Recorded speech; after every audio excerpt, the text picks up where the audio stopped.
हे नाथ मुझने मति शुद्ध देजो, हइये सदा सेवक भाव रहजो। छो शब्दो मारा पण आप आवीने कहजो, राजी थई अक्षर भाव देजो, राजी थई अक्षर भाव देजो। श्री स्वामिनारायण भगवाननी जय। अक्षर पुरुषोत्तम महाराजनी जय। गुणातीतानंद स्वामी महाराजनी जय। प्रमुख स्वामी महाराजनी जय। प्रगट गुरु हरि महंत स्वामी महाराजनी जय। સુરત અક્ષરધામ મહોત્સવની જય। દરેક દિવ્ય હરિભક્તોને ભાવથી જય સ્વામી નારાયણ।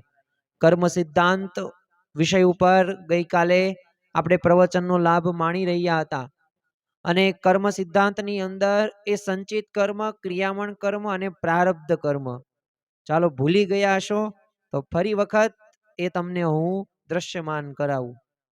તો આ ત્રણ કર્મો જે આપણે જીવન દરમિયાન કરીએ છીએ, ઉપરથી નાખીએ છીએ તે છે ક્રિયામણ કર્મ, જે અહીંયા જે તમને સંચિત થયેલા છે અને અહીંથી જે હવે ભોગવીએ છીએ પ્રારબ્ધ છે। તો આ ત્રણ કર્મની આપણે વિશેષ વાતો કરેલી હતી અને એવા દ્રષ્ટાંતો, ઉદાહરણો પણ જોયા હતા। અને શ્રીમદ ભગવદ્ ગીતામાં જે શ્રી કૃષ્ણ ભગવાને નિષ્કામ કર્મ, નિષ્કામ ધર્મની વાત કરવામાં આવેલી છે। અને નિષ્કામ એટલે કોઈ પણ પ્રકારની અપેક્ષા નહીં, ઈચ્છા નહીં, અને જે કર્મ કરવામાં આવે જેને નિસ્વાર્થ કર્મ પણ કહેવામાં આવે છે। તો એની વિશેષ વાતો આપણે ગઈકાલે પ્રવચનની અંદર સાંભળી હતી। તો આજના પ્રવચનની અંદર કર્મ સિદ્ધાંતને આપણે આગળ લઈ જઈએ અને આ કર્મ સિદ્ધાંતની અંદર શું ખરેખર ભાગ્યને બદલી શકાય છે? આપણા શાસ્ત્રોક્ત રીતે આ વાતો પુરવાર થયેલી છે? આમ તો દરેકની ઈચ્છા તો આ રહેલી જ છે કે મારે મારું ભાગ્ય બદલવું છે, મારા હાથમાં જે રેખા હોય તે, પણ મારે તો સર્વશ્રેષ્ઠ રેખા ઉપર સિદ્ધિ પ્રાપ્ત કરવી જ છે। તો દરેકની ઈચ્છા હોય છે। એ કોઈક વિદ્યાર્થી હોય, કોઈક ધંધાદારી હોય, કે નોકરિયાત હોય, કોઈ વ્યવસાયકારી હોય, તો દરેકની ઈચ્છા રહેલી છે પોતાનું ભાગ્યને બદલવું છે। તો ભાગ્યને બદલવા માટે હવે આપણે થોડાક એવા આધ્યાત્મિક એવા દ્રષ્ટાંતો જોવાના છીએ, જે ઇતિહાસમાં થોડાક આપણે જોઈશું, જેથી આપણને ખ્યાલ આવે કે જો આવું કર્મ આપણે કરીએ ને તો આનું ફળ આપણને આ પ્રાપ્ત થાય છે। પ્રથમ હસ્તે આપણે વાત કરીએ તો અર્જુન, ધનુર્ધારી અર્જુન તરીકે પોતે ઓળખાય છે। તો જો શ્રીમદ ભગવદ્ ગીતાની અંદર શ્રી કૃષ્ણ ભગવાન અર્જુનને શું કહે છે? કર્મણે વાધિકારસ્તે માં ફલેષુ કદાચન, કે અર્જુન તું કર્મ કર, ફળની અપેક્ષા રાખ નહીં, કારણ કે ફળ કેવું આપવું, કેટલું આપવું, ક્યારે આપવું એ હું નક્કી કરીશ। તો જો એ પ્રમાણે અર્જુને 18 દિવસ યુદ્ધ એ પ્રમાણે કર્યું અને આ ધર્મ યુદ્ધની અંદર પોતાનું કર્તવ્યને નિભાવ્યું અને પરિણામ શું આવ્યું? તો પરિણામ એ જ આવ્યું કે શ્રી કૃષ્ણ ભગવાને પરિણામ સારું આપ્યું અને પોતાની જે ચિંતા હતી ને એ પોતે ચિંતા મુક્ત થઈ ગયો। આપણને પણ મહાભારતની અંદર પ્રસંગ ખ્યાલ છે કે જ્યારે ભીષ્મ પિતામહ કર્ણએ જે પ્રતિજ્ઞા લીધી તો ત્યારે પાંડવ સેના આખી ભયભીત થઈ ગઈ હતી। શા માટે ભયભીત થઈ ગઈ હતી? કારણ કે કહ્યું હતું કે આવતીકાલે કાં અર્જુન નહીં, કાં હું નહીં। તો આવી એ ભીષ્મ પ્રતિજ્ઞા હવે એમને લીધી અને થયું પણ એવું જ તે કે આમથી આમ દોડાદોડી કરવા લાગ્યા, કંઈક ઉપાયો શોધવા લાગ્યા, પણ અર્જુન તો પોતાની છાવણીની અંદર ઘસઘસાટ સૂતો હોય છે। એટલે સ્વાભાવિક રીતે આપણને એવું લાગે કે આ ઘસઘસાટ કેમ સૂવે છે, કંઈક તૈયારી કરવી પડે ને। પણ ત્યારે એ શ્રી કૃષ્ણ ભગવાન દોડતા દોડતા એ અર્જુન પાસે આવે છે અને અર્જુન પાસે આવીને જગાડે છે અને કહે છે કે તને ખબર નથી કે આ પ્રતિજ્ઞા લીધી છે, તારું કાલ મૃત્યુ થશે, કાં આવી રીતના તને ભય નથી થતો? કંઈક થોડીક તૈયારી કર, થોડાક મંત્રોનું ફરી વખત મુખપાઠ કર। આવી વાત કરીને ત્યારે અર્જુન તો છે ને સ્થિર હોય છે અને શું વાત કરી કે જો મારે શું ચિંતા કરવાની જરૂર છે, તમે જાગો છો ને? તો જો ભગવાન ઉપર બધું એને છોડી દીધું। તો જો શ્રી કૃષ્ણ ભગવાને એ પરિસ્થિતિમાંથી પણ ઉગારે છે। તો અર્જુન દ્વારા જો આ કર્મ કરવામાં આવ્યું કે કર્મણે વાધિકારસ્તે માં ફલેષુ કદાચન, એ આજ્ઞાનું એને પાલન કર્યું તો એને લાભ થયો। હરિશ્ચંદ્ર રાજા જેનું આપણે ઘણી બધી વખત એક વાર્તા દ્વારા કે સ્ટોરી દ્વારા દ્રષ્ટાંત દ્વારા સમજ્યા છીએ, પણ આજે થોડુંક કર્મને આધારિત પણ સમજવાનો પ્રયત્ન કરીએ. હવે આપણને ઘણી બધી વખત કોઈક સામાન્ય લોકો કે આપણા મિત્રો હોય ને, એ આપણને ટોન મારે છે કે જો હરિશ્ચંદ્રના ગાડામાં જ પડી ગયું. પણ હવે આનું વાક્ય કેમ આવી રીતે આપણે કહીએ? કારણ કે રાજા હરિશ્ચંદ્ર એવા સત્યનિષ્ઠ હતા, તો પોતાની એ પરીક્ષા લેવા માટે આવ્યા ગુરુ ઋષિ, અને બધું રાજપાટ બધું લઈ લીધું અને પહેરા કપડે કહ્યું કે હવે તારે અહીંયા રહેવાનું નથી. પણ જો એ સત્યનિષ્ઠ પ્રામાણિક હતા, એ સત્ય અને ધર્મ સાથે રાજા હરિશ્ચંદ્ર રહ્યા, તો એ તકલીફો ઘણી બધી હતી. અરે પત્ની અને પુત્ર હતા ને એનાથી દૂર રહેવું પડ્યું. પણ જો કર્મ કયું કર્યું હતું? સત્યનિષ્ઠા. ફળ શું પ્રાપ્ત થયું? અંતે દેવતાઓ એમને આશીર્વાદ આપવા માટે આવે છે, પુત્રને સજીવન પણ કરે છે. તો જો આ થઈ શકે, જો સત્યનિષ્ઠ કર્મ હતું તો થઈ શક્યું. પ્રહલાદનો તમે જો ભક્તિનું કર્મ, હવે ભગવાન તો ભક્તિ કરીને જ વશ થાય છે, આવું શાસ્ત્રોની અંદર આપણે લખ્યું છે. અને આ પ્રહલાદે પણ 10,000 વર્ષ સુધી યુદ્ધ કર્યું, પણ ભગવાન જીતાડ્યા નહીં. પણ આપણને ખ્યાલ છે કે ભગવાન ક્યારે જીતાડ્યા? 6 માસ એને તપ કર્યું, ભક્તિ કરી, તો ભગવાન વશમાં થઈ ગયા. તો એમ એટલી બધી ભક્તિ એની જોરદાર હતી. પરંતુ આ ભક્તિ એટલી બધી સર્વશ્રેષ્ઠ કરતો હતો, પણ એના લીધે થયું શું? તો એના જે પિતા હતા હિરણ્યકશ્યપનું નામ, હવે પોતે બ્રહ્માજી પાસે એવા વરદાનો માગી લીધા કે રાત્રે નહીં મરું, દિવસે નહીં મરું, અને શસ્ત્રથી પણ નહીં મરું, અસ્ત્રથી પણ નહીં મરું, મનુષ્યથી પણ નહીં મરું, દાનવથી પણ નહીં મરું, હું ઘરની અંદર નહીં મરું, બહાર પણ નહીં મરું. આવા અઘરા એને વરદાનો માગી લીધા. પણ જો આપણને ખ્યાલ છે કે પોતે ભગવાન થઈને પોતે એને રહેવું હતું, અને એનો જ પુત્ર હતો, એ ભગવાનનું નામ લેતો હતો પાછું, પણ એનું નહીં, ભગવાનનું નામ. હવે એને ગમતું ને એટલે પર્વત ઉપરથી એને ફેંકી દેવામાં આવે છે. ભગવાન એમને કેચ કરી લેશે, પકડી લેશે, કંઈ થવા દેતા નથી. અરે અંધારી કોટડીની અંદર એને પૂરવામાં આવે છે, અને આ કોટડીની અંદર સાપો મૂકવામાં આવ્યા, પણ પ્રહલાદને કાંઈ ન થયું. એક મદોમદ હાથી હતો, એ હાથીને એ બજાર વચ્ચે લાવવામાં આવે છે, અને પ્રહલાદ ઉપર પગ મૂકવામાં આવે છે, પણ નથી કંઈ થતું એને. અરે હોલિકા એને માસી આવે છે, શા માટે? શું કાંઈ ભેટ આપવા માટે? નહીં, અરે એ અગ્નિની અંદર એ બાળી નાખવા માટે.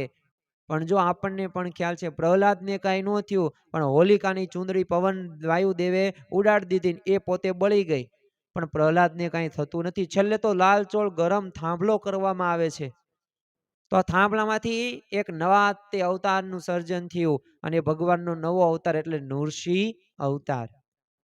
તો જો આ નૃસિંહ અવતાર એ આપણને કેના માટે? સ્પેશિયલ ભગવાને પ્રહલાદની રક્ષા માટે એ પોતે અવતરણ એમને કરેલું. તો જો આ એક ભક્તિ હતી, તો ભક્તિનું કર્મ એક કેવું હતું? તો એના લીધે ભગવાને પણ એની મદદ કરી. પણ જો અડગ ભક્તિ હતી, તો જો ભગવાને રક્ષણ તો કર્યું, સાથે સાથે પ્રહલાદનો વિજય પણ થાય છે. તમે જો શ્રીરામ ભગવાનનું એ કર્તવ્ય પથ તમે જો, કે જ્યારે એ આપણને અયોધ્યાની અંદર ખ્યાલ છે કે 14 વર્ષનો વનવાસ, એ કઈ વરદાન બે માગ્યા કે રામને અને ભરતને રાજ્ય ગાદી, એ મંથરા દ્વારા ચડામણી કરવામાં આવેલી હતી. પરંતુ રામ ભગવાનનું કર્તવ્ય કે પિતાએ મને એમનું રઘુકુલ રીત સદા ચલી આએ, પ્રાણ જાય પણ વચન ન જાય. તો જો આ રીત પ્રમાણે એક પણ શબ્દ પોતાના પિતાને કાંઈ કહેતા નથી, એને કર્તવ્યનું પાલન કર્યું કે મારું કર્તવ્ય શું છે, તો એ કર્તવ્ય પ્રમાણે પોતે રહ્યા. તો જો પિતાની એક આજ્ઞા પાળી, તો જો લોક મર્યાદામાં આદર્શ બની ગયા. આપણે એમને અત્યારે યાદ કરીએ છીએ, તો એનું કારણ શું છે? એમનામાં એવા સદગુણો છે, એવા એમને એ પ્રમાણે જીવનની અંદર અપનાવ્યું છે. તમે કર્ણની વાત જો, દાનેશ્વરી કર્ણ તરીકે ઓળખાય છે, પરંતુ આ કર્ણ એ પણ પોતે દાનમાં પોતે પોતાના કુંડળ હતા અને કવચ હતું ને અર્પણ કરી દીધું. તો જો એક દાનનું કર્યું, તો અત્યારે આખું જગ વિખ્યાત છે કર્ણ, દાનેશ્વરી કર્ણ તરીકે, સૂર્યપુત્ર કર્ણ તરીકે ઓળખીએ છીએ આપણે. તો જો આ કોઈ સામાન્ય વાત નથી. જ્યારે કર્મ જ્યારે આવું કરવામાં આવે ને, ત્યારે જગ વિખ્યાતિ થાય. તે જલારામ બાપા તમે જો, તમે વીળાનાથ જુઓ, હવે પોતે અતિથિ ધર્મ કેવો એમનો તો કોઈને ભૂખ્યા પોતે જવા ન દે. અરે જલા બાપા તો પોતે ગમે તે આવે ને તો એ ભૂખ્યા હોય ને તો પોતે એવો આવકારો મીઠો આપે ને કે આવો આવો બાપા, આવો આવો બાપા. હોય ઘરે કાંઈ નહીં, પણ છતાં પણ એમને ભગવાનમાં વિશ્વાસ કેટલો, ભગવાનમાં દ્રઢ ભક્તિ કેટલી, તો એ પોતે એ રીતે જમાડતા હતા, ભૂખ્યાને અન્ન દેતા હતા. તો જો એક પ્રકારનો નિસ્વાર્થ એક અન્ન સેવા હતી, તો એના લીધે તમે જો કે લોકમાં આપણે એમને યાદ કરીએ છીએ. એમના ઉદાહરણો આજે ગવાય છે. એટલું જ નહીં, એમને ભગવાનનો પણ સાક્ષાત્કાર થઈ જાય છે. તો જો આવા તો ઘણા બધા દ્રષ્ટાંતો છે, ઉદાહરણો છે. આમ તો હું જેટલા બોલું ને એટલા ઓછા, પણ મેં અહીંયા આપણે સમયની મર્યાદાને અનુલક્ષીને થોડાક ઉદાહરણો મેં તમને કીધા, જે એક આધ્યાત્મિક હતા, સ્પિરિચ્યુઅલ હતા. ગઈકાલે આપણે થોડાક લૌકિક જોયેલા હતા. તો આના આધારે આપણને ખબર તો પડી જ ગઈ કે જેવું કર્મ કરવામાં આવે ને એવું તમને ફળ પ્રાપ્ત થાય છે ને થાય છે. જો જીવનમાં જે પણ થાય છે ને એનું કોઈક તો કારણ છે, અને એ જે દુઃખ આવે કે સુખ આવે, એ આનંદ મળે કે પછી દુઃખમાં આપણે વહી જઈએ, બધુંય કર્મને આધારિત છે. અને આ જ કર્મનો સિદ્ધાંત છે, અને શાસ્ત્રો પણ આ જ વાતને કહે છે. ગઈકાલે પણ આપણે જોયું હતું કે જેવું કર્મ કરો ને એવું તમે પામો છો. તો એ જ કર્મનો નિયમ છે ને, જેવું વાવો એવું લણો. તમારે કેરી ખાવી છે તો કેરી આંબો વાવશો તો જ કેરી આવશે, પણ તમે બાવળિયા અને કોઈ પણ વૃક્ષ જે સ્વાભાવિક લીમડાનું છે તો એમાંથી કઈ કેરીઓ આવશે નહીં. જો થોડુંક આપણે વધારે સમજવા જઈ રહ્યા છીએ હવે આગળના જે મુદ્દા, ભાગ્યને તો બદલશું આપણે, પણ સાથે સાથે આપણા જીવનની અંદર એક પ્રકારે ખબર પડે કે કયું કર્મ શ્રેષ્ઠ છે ને કયું શ્રેષ્ઠ નથી, કયું કર્મ એ આપણે કરવું જોઈએ ને કયું ન કરવું જોઈએ. તો થોડોક શાસ્ત્રીય વિભાજન પ્રમાણે કર્મના પ્રકારો જોઈએ. તો પ્રથમ છે સત્કર્મ. હવે પ્રશ્ન થાય કે સત્કર્મ એટલે શું? તો સત્કર્મ એટલે શું? તો સત્ય હોય, દયા હોય, સેવા હોય, એટલે જ્યાં પ્રામાણિકતા, નિષ્ઠા હોય, તો આ બધુંય તે એક સત્કર્મ છે, સારું કર્મ છે. અને આ સારું કર્મ કરવામાં લોકોને ફીણ આવી જાય. આ સામાન્ય કર્મ નથી, સત્ય રહી નથી શકતા. જો ગાંધીજીએ પોતાના જીવનમાં સત્ય અને અહિંસા નામના બે શસ્ત્રો એમને રાખ્યા હતા, તો આજીવન પોતે આનું પાલન એમને કરેલું જ હતું. તો અઘરી વાત છે. ભલે આપણને લાગે સત્ય, અહિંસા, દયા, કરુણા, પણ આ ભાવો છે ને અંદરથી આવે છે. અને આ જ્ઞાન આપણે લીધેલું હોય ને, શાસ્ત્રો વાંચ્યા હોય ને, તો આપણને ખરેખરું ખ્યાલ આવે કે ના ના, મારે તો સત્કર્મ જ કરવાના છે. સત્કર્મ સામે આવે દુષ્કર્મ. બીજો પ્રકાર દુષ્કર્મ. દુષ્કર્મ એટલે શું? તો લોભ હોય, હિંસા હોય, ગુસ્સો હોય, અભદ્ર કે વ્યવહાર હોય, તો આવા બધા અશુભ કર્મો છે કે જે સારા નથી. ક્રોધ કરવાથી કોને ગમશે, પેલા એ કહો.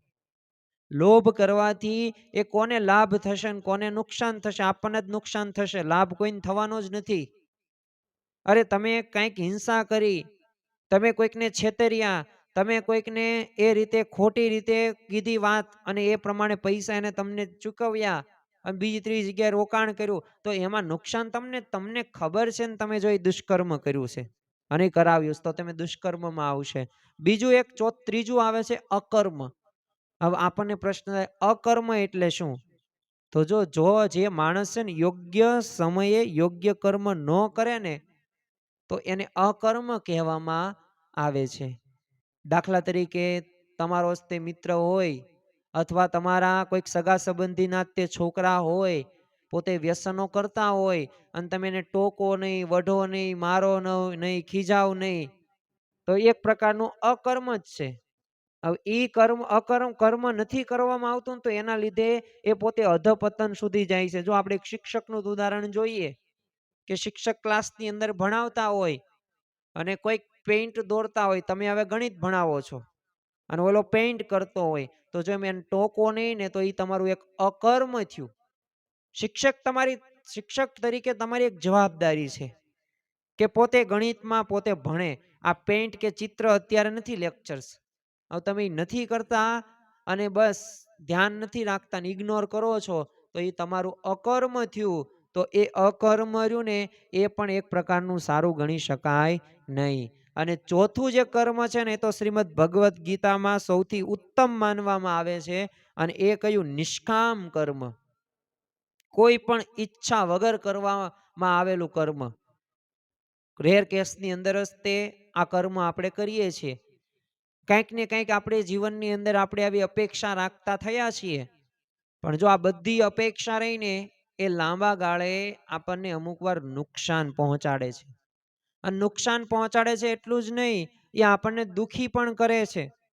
એટલે નિષ્કામ કર્મ રહ્યું ને એ સર્વશ્રેષ્ઠ છે. અને જો શ્રી કૃષ્ણ ભગવાને કીધું કે નિષ્કામ જે કર્મ કરવામાં આવે ને, અને નિષ્કામ ભાવે ભક્તિ કરવામાં આવે ને, એ ભક્તિ કરીને હું વશ થાઉં છું અને એમાં હું બહુ રાજી થાઉં છું. તો જો આપણે ઈચ્છા નહીં, અપેક્ષા નહીં, જેવી ભગવાનની ઈચ્છા આ માનીને જો કર્મ કરવામાં આવે ને, તો ખરેખરો લાભ પણ થતો જોવા મળે છે. શાસ્ત્રોમાં પણ આ જ વાતો કરેલી છે કે જીવનમાં જે કરે છે ને એના ફળ આપણને ભોગવવા પડે જ છે. અને આ જન્મે કે પછી આગલા જન્મની અંદર અમુક કર્મો કેવા હોય, તાત્કાલિક એના રિઝલ્ટ ન આવે. દાખલા તરીકે કોઈક વિદ્યાર્થી હોય, 12 ધોરણ સુધી ભણશે નહીં, કોલેજમાં ભણશે નહીં, બસ 30-35% પાસિંગ માર્ક્સ આવે, તો એનું ભવિષ્ય શું તમને એમ લાગે બ્રિલિયન્ટ હશે? નહીં બ્રિલિયન્ટ હોય. શિક્ષણ ક્ષેત્રમાં તો બ્રિલિયન્ટ નહીં જ હોય. કેમ? કારણ કે શિક્ષણ એને પચાવ્યું નથી, શિક્ષણ એને પ્રાપ્ત નથી કર્યું. તો જો એ 12 કે 25 કે 25 વર્ષ કે 22 વર્ષની ઉંમરે એને એ કરવું પડે. દાખલા તરીકે કોઈક જમીનની અંદર કંઈક દાણા આપણે વાવીએ તો તાત્કાલિક ન મળે કે કાલે સવારે ભાઈ આવી ગયા ને આપણે પાક લઈ લઈને લણણી કરી નાખીએ. નહીં, એ 4 મહિના, 5 મહિના, 6 મહિના જે પાકનો જે અલગ અલગ સમયગાળો હોય તે પ્રમાણે થતું જોવા મળે છે. એટલે આપણું ભવિષ્યનું આપણા આજે કરેલા કર્મ ઉપર આધારિત છે. ટૂંકમાં બોટલને ફરી વખત યાદ કરીએ. અને આની અંદર જે આપણે કર્મો નાખીએ છીએ ને, એ ક્રિયામન કર્મ છે ને એના ઉપર આધાર રાખે છે. જો સારા કર્મો કર્યો તો સારી યોની પ્રાપ્ત થાય, 84 લાખ જન્મો છે. અને જો ખરાબ આપણે કર્મો કરીએ તો પછી પીડાદાયક યોનિની અંદર જવું પડે. કારણ કે સ્વર્ગ અને નર્કની વાતો કાંઈ હવામાં નથી, શાસ્ત્રોમાં લખેલી છે. અને સદગુરુ નિષ્કાંત સ્વામીએ તો યમદંડ સંહિતા લખેલી છે. તો એની અંદર આ નરકની બધી યાતનાઓ 28 કુંડો એ લખવામાં આવ્યો છે. ભવિષ્યની અંદર આપણે યમદંડ સંહિતા ઉપર આપણે પારાયણનો લાભ મેળવશું ભવિષ્યની અંદર. પરંતુ આ યમદંડ સંહિતાની અંદર એ 28 નરકના કુંડો છે. ત્યાં એ બધાય તે જે મુખ્ય જે રહ્યા ને એના નામ આપવામાં આવેલા છે. ત્યાં કોણ કોણ મેનેજમેન્ટ કરે છે ને એની પણ વાતો કરવામાં આવી છે. કેવું તમે કર્મ કરો ને તો એ કર્મની કેવી યાતના છે એ પણ ભોગવવી પડે છે. જો ડરાવવા માટે નથી કર્યું, પરંતુ એ ગ્રંથની રચના મુખ્ય ઉદ્દેશ એ જ છે કે આ બધી હવામાં વાતો નથી. આ બધી વાત સાચી છે. તમે ભ્રષ્ટાચાર કરો, વ્યભિચાર કરો, અપ્રામાણિક રહો, અણહકનું લઈ લો, તમારામાં દયા ન હોય, તમે બધા પક્ષીઓને મારી નાખો, ગાયને મારી નાખો, તો આ બધાના ફળો ઉપર છે જ તે. તો એ આપણે યમદંડ સંહિતા ઉપર ભવિષ્યમાં લાભ લેશું અને થોડાક આપણે સત્ર દ્વારા સમજવાનો પ્રયત્ન કરીશું કે ખરેખર એ સદગુરુ નિષ્કાંત સ્વામી એની અંદર શું લખે છે.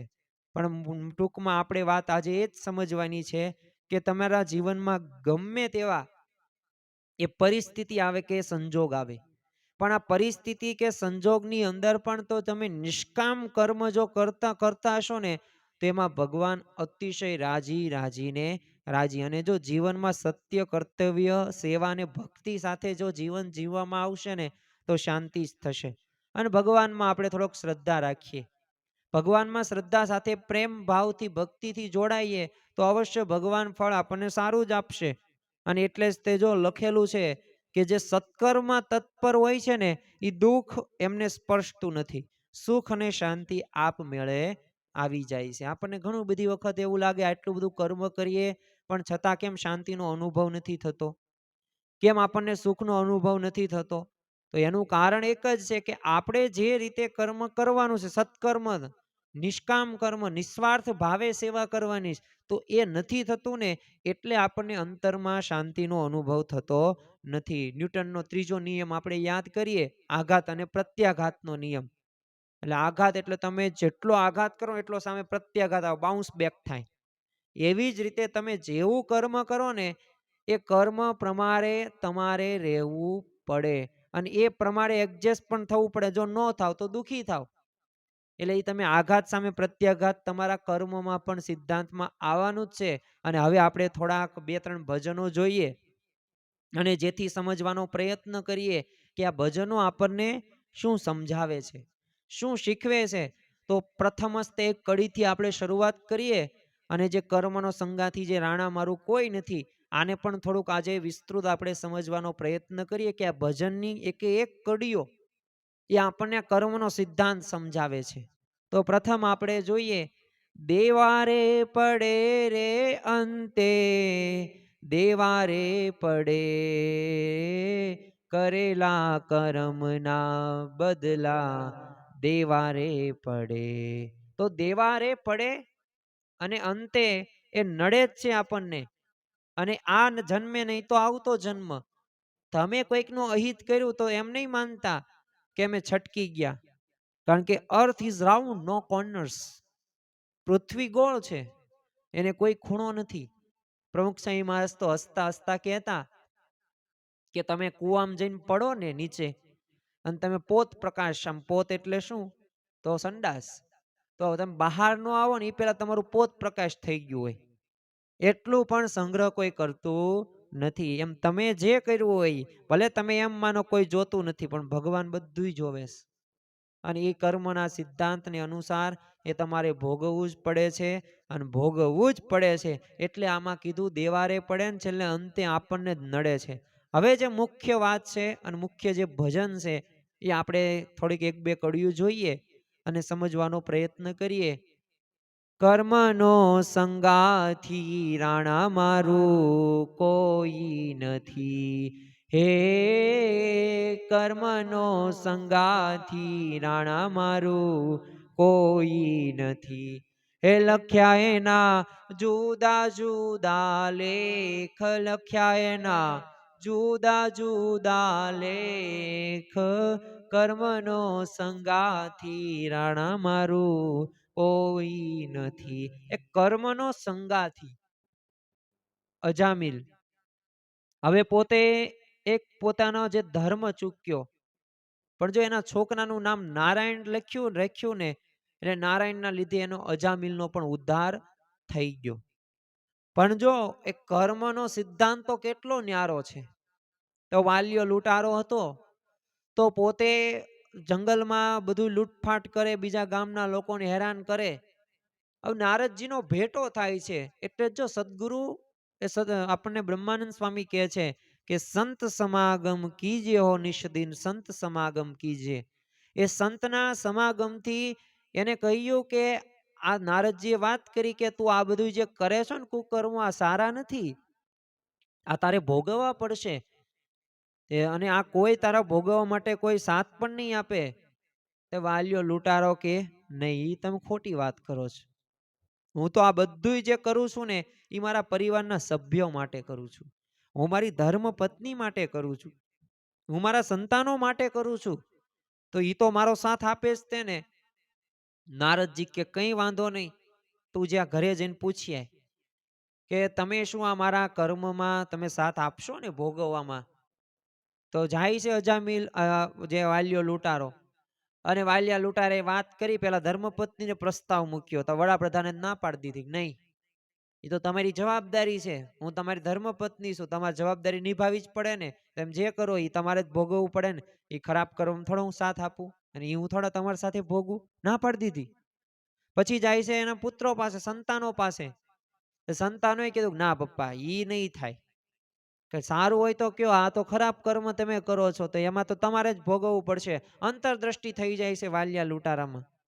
અને એ પોતે હવે નક્કી કરી નાખે હવે સંસારનો ત્યાગ કરવો છે. અને તમે વિચાર કરો, વાલિયા લૂંટારામાંથી વાલ્મીકી ઋષિ બની ગયા. પણ જો એમને અંતરદ્રષ્ટિ થઈ ગઈ કે આ તો કુકર્મમાં કોઈ સાથ આપવાના નથી. તો એમ આપણે પણ આપણા જીવનની અંદર એક ખરાબ કર્મ કરશું તો એમાં આપણો ભાઈ કે આપણી બહેન કે આપણા માતા પિતા કે આપણા સગા સંબંધીઓ, અરે ગમે તેટલો નજીકનો લોહીનો સંબંધ નહીં હોય, ત્યાં લાગુ પડશે નહીં. એટલે અહીંયા ભજનમાં કહે છે કર્મનો સંગાથી રાણા તારું કોઈ નથી. અને બધાની પાસે લખ્યા છે જુદા જુદા લેખ. શું લખ્યું છે ચાલો આપણે જોઈએ. એક રે પથ્થરના દો ટુકડા, ઓ એક રે પથ્થરના દો ટુકડા, કે લખ્યા એના જુદા જુદા લેખ, લખ્યા એના જુદા જુદા લેખ, એકની બની રે પ્રભુજીની મૂર્તિ, કે બીજો દોબીડાને ઘાટ, બીજો દોબીડાને ઘાટ, કર્મનો સંગાથી રાણા મારું કોઈ નથી. તો શું કીધું કે એક જ પથ્થર, અને પથ્થર તો એક જ હોય પણ જેનું ઘડતર થાય એનું મૂર્તિ બને, જેનું ઘડતર ન થાય એનો દાદરો થાય. અહીંયા શું કે છે, એક પથ્થરની મૂર્તિ બની, એક પથ્થરમાંથી એક કટકાની મૂર્તિ બની, અને એક સીધો સપાટ પથ્થર બન્યો જેનું ઘડતર કાંઈ થયું જ નથી. તો એકને થાળ ધરાવાય છે, એકને મૂર્તિ પ્રતિષ્ઠા થાય છે, અને ખરેખર એમાં ભગવાન વાસ કરીને રહે છે, એટલે થાળ ધરાવાય, આરતી, અષ્ટક, પ્રદક્ષિણા બધુંય થાય છે. અને બીજો એ કપડાના ધોકા જ ખાય છે ને. તો બંનેમાં જો અલગ અલગ એ લેખ લખ્યા છે. આગળ શું કે છે, એક રે માતાના દો બેટડા, એક રે માતાના દો બેટડા, કે લખ્યા એના જુદા જુદા લેખ, લખ્યા એના જુદા જુદા લેખ, એકના શિર ઉપર છતર તરે, રે બીજો બારા વેચી ખાય, બીજો બારા વેચી ખાય, કર્મનો સંગાથી રાણા મારું કોઈ નથી. ઓ કર્મનો સંગાથી રાણા મારું કોઈ નથી. હજી પણ બે ત્રણ કડિયું છે, પણ સમયની મર્યાદાને અનુસંધાને આપણે અત્યારે બે જ કડિયું જોઈએ. પણ અત્યારે જે કીધું ને કે એક જ માતા છે ને બે બેટડા છે, બે સંતાન છે. એકને સારું બોલતા આવડે તો એકને સારું બોલતા ન પણ આવડે. એક સારો ધંધો કરે તો એક પોતે મજૂરી કામ કરે. એકને નોકરી મળી જાય કે 80-90 પગાર હોય, તો એકને પોતે 10,000 ની અંદર 15 કલાક મહેનત કરે. તો જો એ બધાયના કર્મના એ લેખ બધાય જુદા જુદા લખ્યા છે. કોઈ બધાયને પ્રારબ્ધને અનુસાર કંઈક મળ્યું છે ને કંઈક નથી મળ્યું. બાકી તો લોહીના જ સંબંધો છે ને. બંનેના પોતે ભાઈ ભાઈ ભાઈ જ છે, ભાઈ બહેન જ છે, પણ છતાં એકમાં કેમ આટલી બધી બીજામાં તો તફાવત કેમ? કારણ શું છે? વિધાતાએ જે લેખ લખ્યા છે ને એ કર્મને આધીન લખ્યા છે. તો જો આના આધારે આપણે કહી શકીએ કે ખરેખર આપણે જે કર્મ આપણે કરીએ ને, અને જે લેખ લખ્યા છે ને કર્મનો સંગાથી રાણા મારું કોઈ નથી, આપણે ભોગવવું પડશે. જે પ્રારબ્ધને અનુસાર એ આપણે કરવું જ પડશે. હવે આપણે આ પ્રવચનના અંત ભાગમાં જઈ રહ્યા છીએ. આગામી જે 10-12 મિનિટ છે એ આપણા જીવનની એક સુધારાત્મક પ્રવૃત્તિમાં એક આપણને 4 ચાંદ લગાડી દે તેવી મિનિટો છે.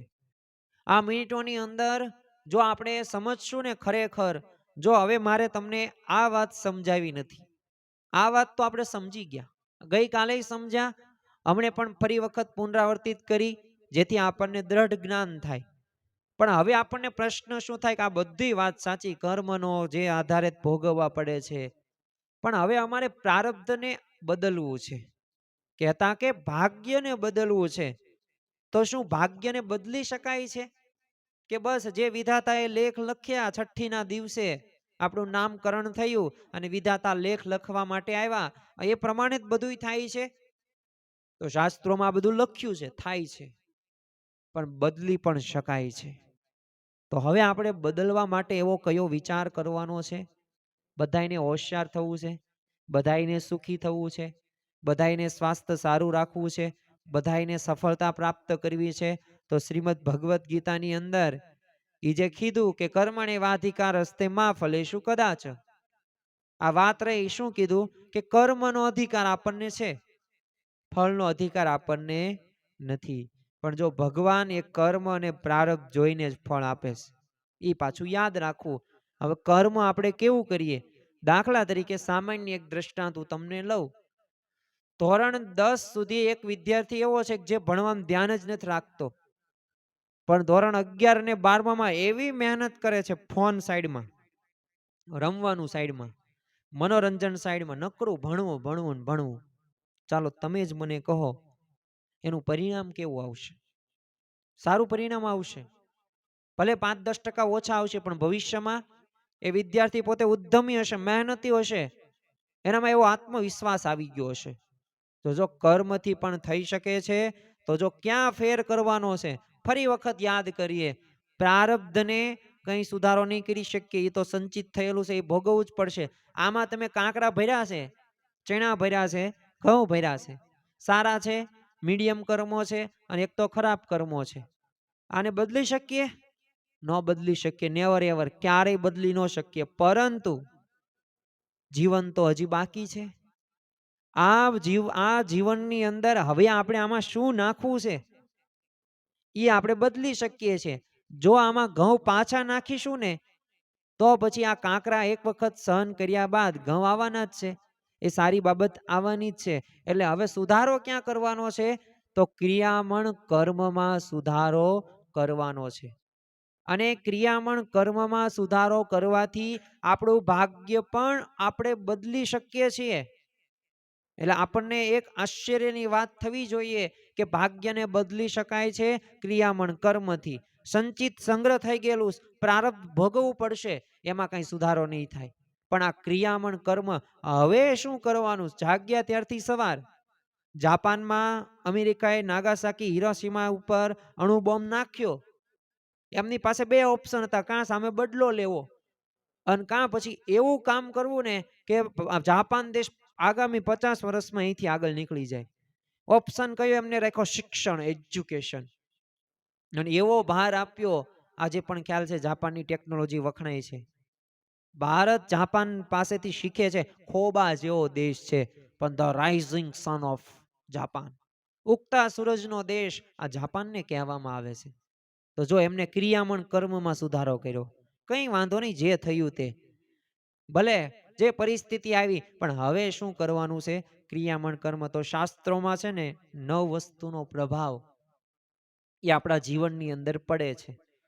આ 9 વસ્તુને આપણે એક વખત યાદ કરી નાખશું ને, અને જો એના ઉપર કામ કરશું ને, તો આપણે ભાગ્ય બદલી શકીએ છીએ. પ્રથમ જ તે પ્રારબ્ધ, એમાં કઈ ફેરફાર આપણે કરી શકતા નથી. જે થઈ ગયું તે થઈ ગયું. હરી ઈચ્છા, ભગવાનની ઈચ્છા, બહુ એમાં ટેન્શન લેવાનું નહીં. બીજી બાબત છે દેશ. કારણ કે પ્રારબ્ધમાં સારું હોય, પણ જો એવો દેશ જ સિલેક્ટ કરી નાખ્યો હોય, તો ખાલી જગ્યા દેશની અંદર રહેતા હોય, અને ત્યાં તમે ભગવાનનું ભજન સારું કરી શકો? ન કરી શકો. કેમ ન કરી શકો? કારણ કે દેશ સારો નથી. એટલે જ જો સ્વામિનારાયણ ભગવાને પણ શિક્ષાપત્રની અંદર કીધું છે કે જો કઠણ કાળ વર્તતો હોય તો ત્યાંથી જતું રહેવું, અને સુકાળ હોય ને ત્યાં જવું. ન્યાન્યા ઢહડાઈને કે ન્યાન્યા પડ્યું પાથરું રહેવું જોઈએ નહીં. એટલે એવા દેશની અંદર રહીએ, એવા સમયની અંદર રહીએ કે જેથી આપણી ઉધ્વ ગતિ થાય.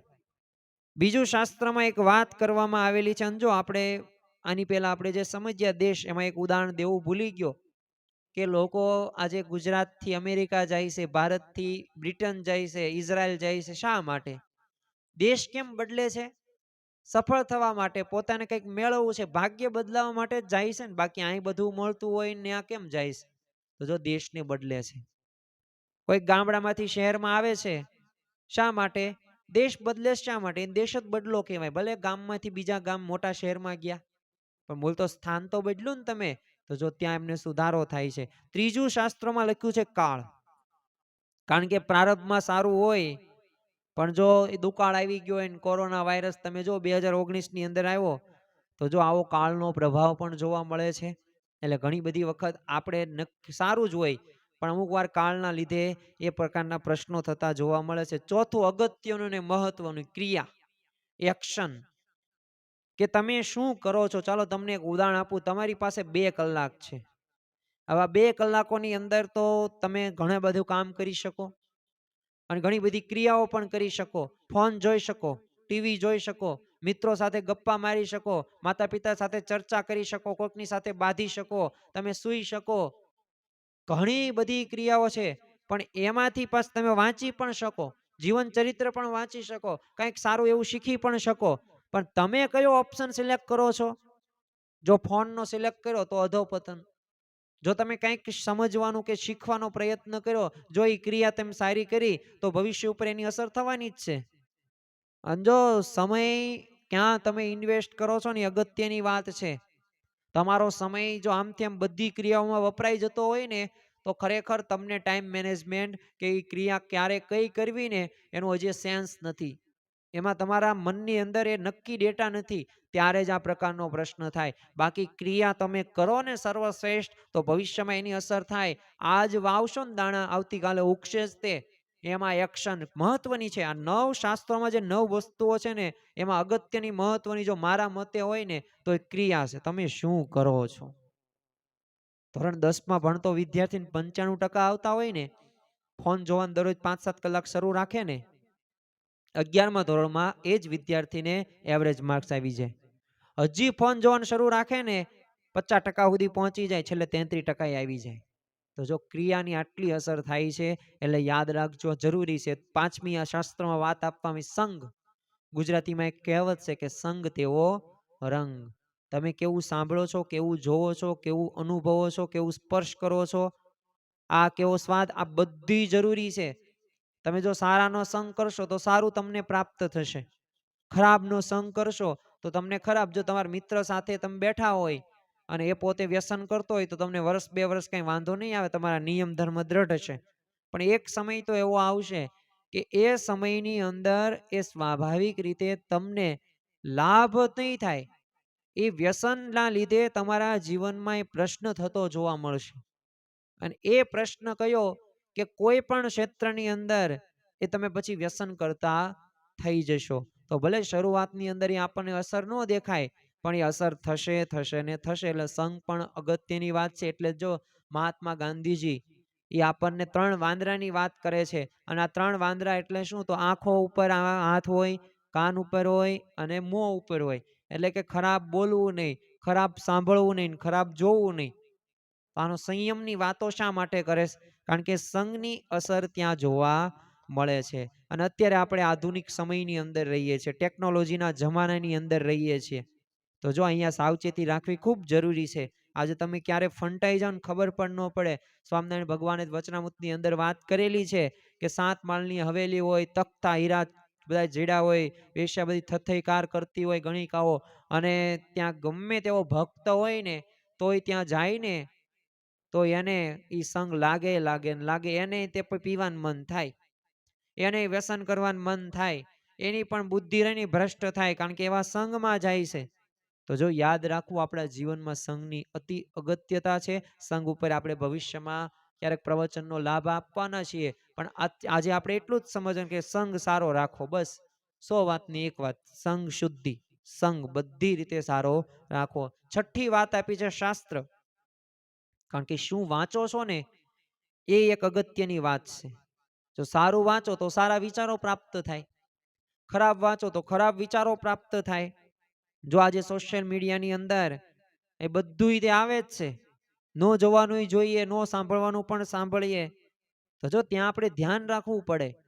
કારણ કે આ વાત મારા માટે છે, સાચી છે ખોટી, એની વેરીફાઈ કરવી પડે. અને તો જ તે આપણે કરવું જોઈએ. એટલે જ તે જો હું ગમે ત્યારે તમારી સામે આવું ને ત્યારે એક પ્રકારનું હું પેલા અભ્યાસ કરું છું કે મારાથી ખોટું જ્ઞાન કે ખોટી વાત ન થઈ જાય, કે જેથી આપણને આ જીવનની અંદર ખોટી સમજણો એવી ન આવે. એટલે આ એક જીવનમાં ધ્યાન રાખવું. પછી 7મી વાત છે મંત્ર. કળિયુગની અંદર મંત્રની શક્તિ છે અને તારણહાર પણ મંત્ર જ છે. તો એક વૈદિક સનાતન શક્તિ એક જોવા મળે છે, અને શબ્દોમાં જો તાકાત છે. એટલે મંત્રો દ્વારા પણ આપણે જે ભગવાન ઈષ્ટદેવને માનતા હોય તો એ મંત્રનું સ્મરણ કરવું જોઈએ, એ મંત્રનો આપણે સહારો લેવો જોઈએ, જેથી આપણને સારા એવા વિચારો, ત્યાંથી આપણને આગળ વધવાનું બળ પ્રાપ્ત થાય. પછી વાત છે દીક્ષા. દીક્ષા એટલે શું? સંકલ્પની તાકાત. એ સારું જો સાંભળવું હોય ને તો આપણને સંકલ્પ શું થાય? સારો થાય. અને એ આગળ વધવાનું બળ મળે. પણ જો એ સંકલ્પ તેને આપણે ન રાખીએ અને નકરું બસ સાંભળીએ, અત્યારે મેં તમને કાલની આજ જે કર્મનો સિદ્ધાંતને અનુલક્ષીને વાતો કરી, તો સાંભળે તો બધાય છે, બોલે તો બધાય છે, હું તે બીજાય બોલે જ છે, મારા કરતાંય સારું બોલે છે અને મારી કરતા પણ વધુ સારું સમજાવે છે. પરંતુ આ બધી વાતોનો જો સાર એક જ હોય ને કે કર્મનો સિદ્ધાંત, આપણે જેવું કર્મ કરીએ ને એવું હોય. તો એ જ્યારે વિચાર આપણા જીવનમાં ચરિતાર્થ થશે ને ત્યારે આપણે કર્મનો સિદ્ધાંત સમજ્યા કહેવાશે. પગ હેઠે રહેલું આવે ને ત્યારે આ કર્મનો સિદ્ધાંત ખ્યાલ આવે કે વાત તો કર્મના સિદ્ધાંતમાં આમ છે, તો મારા જીવનમાં આમ આવીશ તો કંઈ વાંધો નહીં, પ્રારબ્ધને અનુસાર છે, ચાલો હું આને બદલાવા માટે બદલી નહીં શકું પરિસ્થિતિને, પણ આમાં હું એડજસ્ટ થઈ જાઉં. તો આ વિચાર ક્યારે આવે કે જ્યારે આપણે આવું સાંભળ્યું હોય ત્યારે. અને છેલ્લું 9મું ધ્યાન કહેતા કે લક્ષ્ય. કારણ કે જેનો ગોલ નક્કી છે ને કે મારે ક્યાં પહોંચવાનું છે, તો એ પોતે ત્યાં પહોંચી જ શકશે.